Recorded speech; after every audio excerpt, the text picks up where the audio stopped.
वज़ीर आला सिंध मुराद अली शाह ने कहा है कि मीरज़ा केस की मुनसिफाना तफ्तीश होगी और हर मरहले से फैमिली को आगाह किया जाएगा। केस हल होने के बाद पुलिस और मेडिको लीगल की कोताहियों पर कार्रवाई करना मेरा काम है। आर्ट्स काउंसिल में मीडिया से बातचीत करते हुए वज़ीर आला सिंध ने वाज़ेह किया कि जुडिशल कमीशन केस की तफ्तीश के लिए नहीं बना रहे थे, वो पुलिस का काम है। जुडिशल कमीशन पुलिस और मेडिको लीगल की कोताहियों की निशानदेही के लिए बनाया जा रहा था। मुराद अली शाह ने बताया कि कमीशन बनाने से पहले उन्होंने वज़ीर दाखिला और मेयर कराची को मीरज़ा के वालिदैन से पास भेजा और उन्होंने भी कहा था कि ठीक है, लेकिन अगले रोज जब फैमिली ने कहा कि हम जुडिशल कमीशन नहीं चाहते तो हमने उनकी राय का एहतराम किया। नून लीग की हुकूमत सिंध पर तनकीद के हवाले से सवाल के जवाब में वज़ीर आला सिंध ने कहा कि पंजाब वालों को अगर सिंध की ज्यादा फिक्र है तो आईनी तरीक़ेकार इख्तियार करें।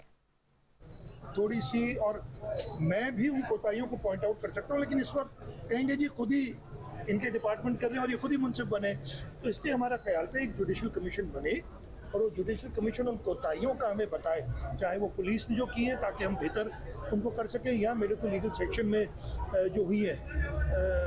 अगले दिन उसी रात लेट, मुझे अगले दिन सुबह पता चला, फैमिली ने कहा कि जी हम नहीं चाहते, हम रिस्पेक्ट करते हैं, इसलिए कि सबसे ज़्यादा नुकसान उनका हुआ है।